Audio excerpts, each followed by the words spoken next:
Hi there. This is a post Ritual of the Mahjarrat rewards guide sort of thing.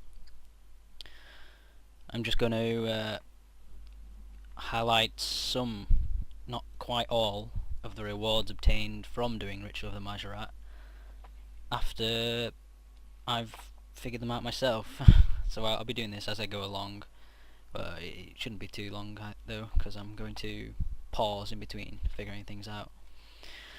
So, stuff to include, I'm going to have a look at, I could say, the Doomed, the new Barrow's brother, a little bit. I'm going to figure out how to use Bane Ore, and of course Tune Bane Ore, this new spell here. That will help for, I guess, Slayer, because that's the monsters that it seems to be most powerful against. I'm also going to tell you how to get an extra 3k prayer experience after the Ritual of the Mahjarrat quest, and I'm going to have a look at Armadale runes and the Storm of Armadale spell as well. I'm not going to have a look at the Glaciers because I've never been there before, and I'm not a big bosser in the game. I'm not quite sure if they're classed as bosses or demi-bosses or something, but I'm going to leave that to one of my friends, which I will link you to when he has finished with his little guide on how he does them. So, the first thing I'm going to have a look at, actually, is Edgeville, because after the quest, Edgeville gets owned. I mean, it's all charred, some of the buildings are destroyed, there's smoke everywhere, so really the Dragonkin just got pretty pissed off and decided to attack Edgeville. This building is completely on fire and completely trashed. I think this was a guard outpost, but they're all stood outside now. And there's also a little area that I think is related because all the fire goes across the river.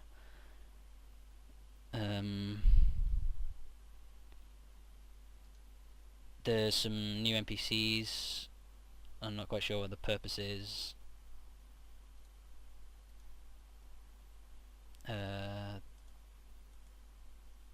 Just little bits of buildings everywhere, all over the fairy ring. This is pretty bad. So yeah, these are the new people that I think are being related. So there's a local mage, a local thug. Everything's broken. I can talk to the thug and I can attack the mage, and over here there are outlaws, which look like they've already been botted and they've only been here 5 minutes. So I'm guessing they aren't to do with the Ritual of Mahjarrat, but they've all been destroyed nevertheless. So these have taken over. Lord Lucian, now be gone, you vile whelp. And all you can do is attack the local mage. And that's all I get. So yeah, this is the first little bit. Next, I'm going to show you how to get the 3k prayer experience. Okay, so I came back to where this plateau is. Use this rope that you should remember from the quest.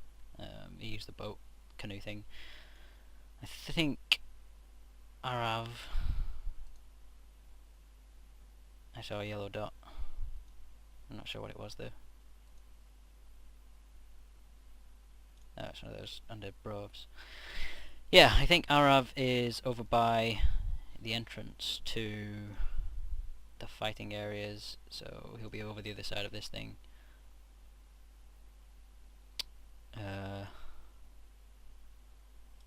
Oh, this is still set up from when I was last here. I don't know if I still get caught. Oh, there he is. So, speaking to him should give 3k per experience. He looks very haggard and beaten up. Gotta feel bad for the guy.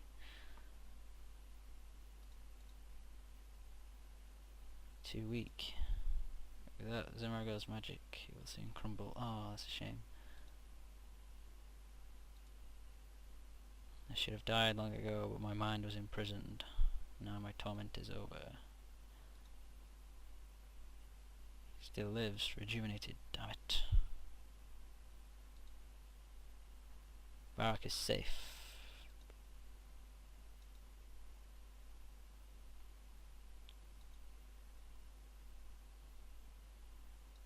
Good. The Morgil will not give up, and neither shall we. Oh no! He died! Oh, poor guy.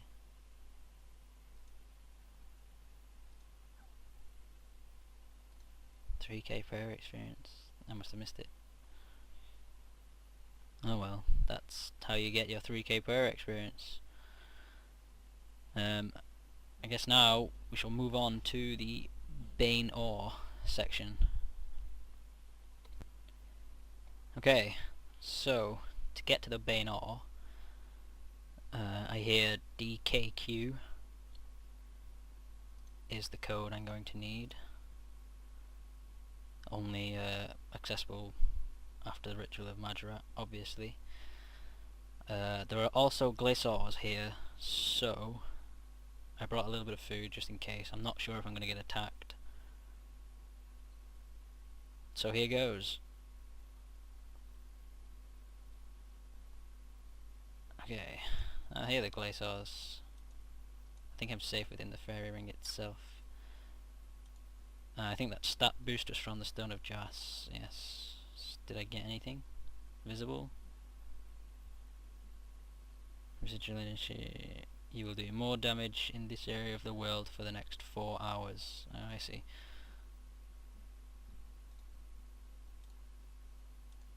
I thought there would be more people here, if I'm honest. Okay, I think Bane Ore is up this direction. If you remember, there was this energy barrier that I can now pass through. Alright, so Bane Ore requirements: you need 77 mining and you get 90 XP per ore. I also hear Varak armor and urns do not work in here, so you don't get double ores, you don't get bonus experience from the urns either. The urns may be a glitch, I'm not quite sure. But let's just see, we'll mine a few of these ores. I'm going to make some bolts out of these. I can explain now actually while I'm mining all this ore about the bolts. So to use the Tune Bane Ore, you need to do that on the ore, so before you make the bars. You need 87 magic, and you need to be on Lunar, and you also need to have done Dream Mentor, I think. On top of that, you need to tune the ore to a specific creature. So the creatures that are listed that you can tune it to are Abyssal Demons, which makes Abyssal Bane Ore, Basilisks, which make Basilisk Bane Ore, Dragons, which makes Dragon Bane Ore, and the Walasalki, which make Walasalki Bane Ore. The Walasalki are those weird walrus things near the rock lobsters, I think. I'm not sure. Somewhere around that area. I've never actually been to them, so I'm never going to need to tune them to that. But you also need an item relating to each monster to tune the ore. So, for instance, you need a basilisk head or an abyssal demon head to tune the ore to either of those two. You need either a dragon bone, baby dragon bone, or any of the hides that dragons drop to tune it to dragons, and you need either skull, fibula, or ribcage fragments from the Walasalki to tune it to the Walasalki. It sounds bad, but it does not consume the item when you tune it with the ore. It just sort of acts as an intermediary item. It just tells it what to tune it to. It seems a little pointless really, you should just be able to pick out of a list. But whatever, that's just how it's been done. So yeah, to smith it, you need 77 smithing, and you can only do it on Kethsi, that island with the agility coast sort of thing. You can only use the anvils on there. I should get to there as well. I'll show you the smithing process completely. Just get a few more ores. Mining it's a little bit slow sometimes. It's a little bit trying to mine adamant or something like that. What else do I need to mention? Oh yes, you can fletch it into arrow heads or bolts. So you need 76 fletching for the arrows and 80 fletching for the bolts. And what's interesting is, with the Bane types, you make them 50 at a time instead of, I think, 10 or 15. So you get a lot more out of it. You also need to use at least a magic bow or at least a rune crossbow, otherwise you can't actually use them.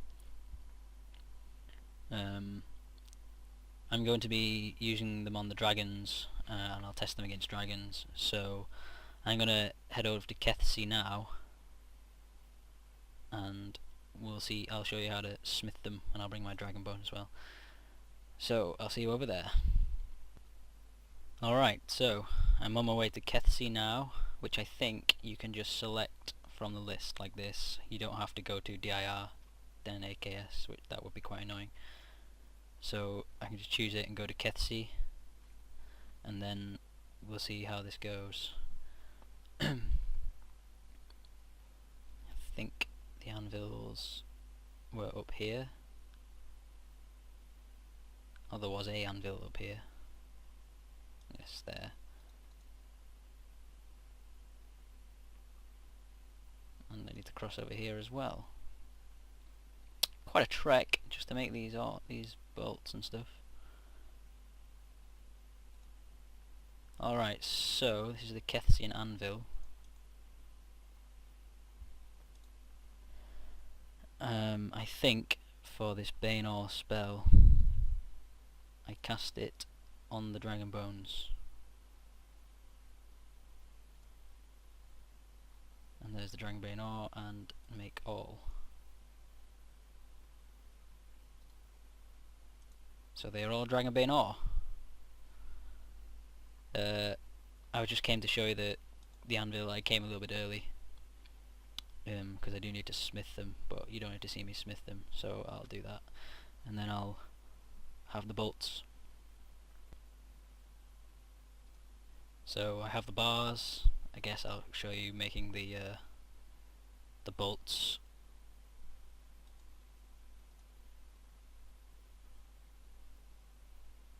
There we go. You get 50 from each bar, so I'm going to have quite a lot of these bolts.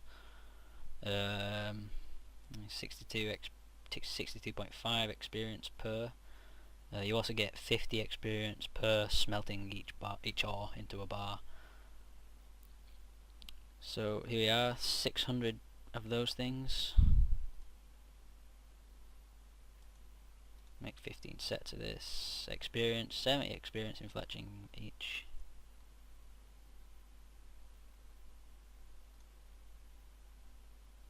So you 150 each time, of course.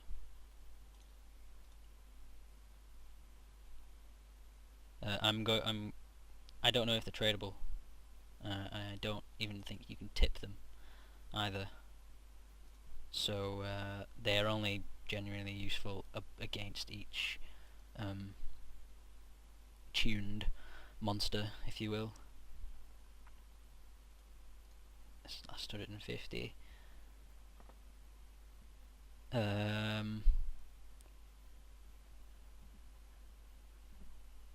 Soon find out. Let's see if they are tradable. No, they are not. So they are for personal use only, like extremes and things like that.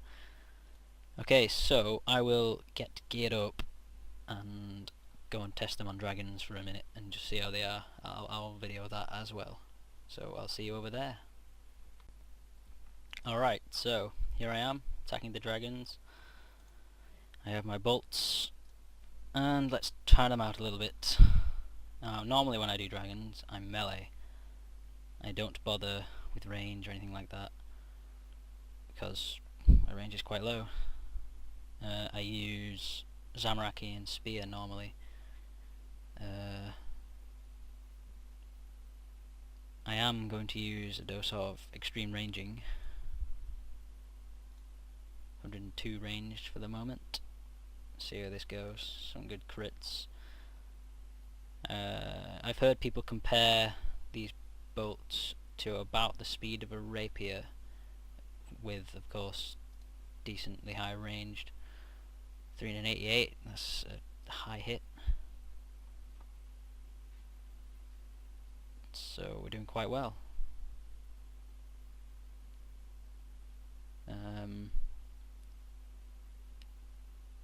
So it's entirely up to you whether you wish to go through the trouble of making the bolts. They may be worth it if you're using them just for Dragon's tasks in Slayer, because this was a pretty quick kill, I suppose. I mean, I've had much faster with the Zamaraki and Spear, but with regular bolts, you know.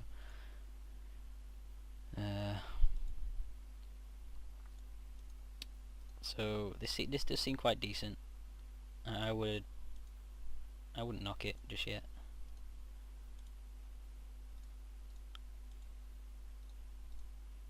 Just don't want to get kill stall there.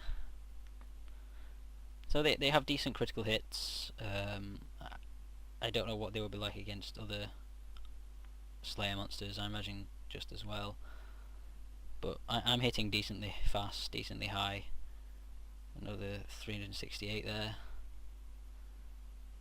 So I think they're quite good actually. A lot more powerful than I expected. Just after this, I'll show the basic stats of them, and then you know what you're getting yourself in for. Okay, so I'm back at Edgeville. I'm just going to show the range strength, or whatever it is that it's called. Yes, range strength of the bolts on their own. So the bolts on their own give a range strength of 82. I'm not sure if that's just because they're Dragon Bane and that's what it gives against dragons, or what. I haven't been able to test it against you know, other types. Oops, I forgot. Yeah, that's right. I forgot. Well, I haven't been able because I don't have like abyssal heads or basilisk heads, and I'm never going to fight Wallasalki really. So yeah, you know the stats now. I think I prefer using melee than the bolts, though if I were doing range against dragons, I probably would take a ranging potion anyway, because, you know, I take extremes when I'm doing melee, so why not take a regular ranging potion? But yeah, that's my verdict on those. I'm going to stop here because it's getting quite long, and in the second part I'm going to look at my last 2 or 3 items, which is going to Acrosay the Doomed, the new Barrow's brother, and having a look at Armadyl runes and the new Storm of Armadyl spell. So I'll see you in the next part. Thanks for watching. Bye.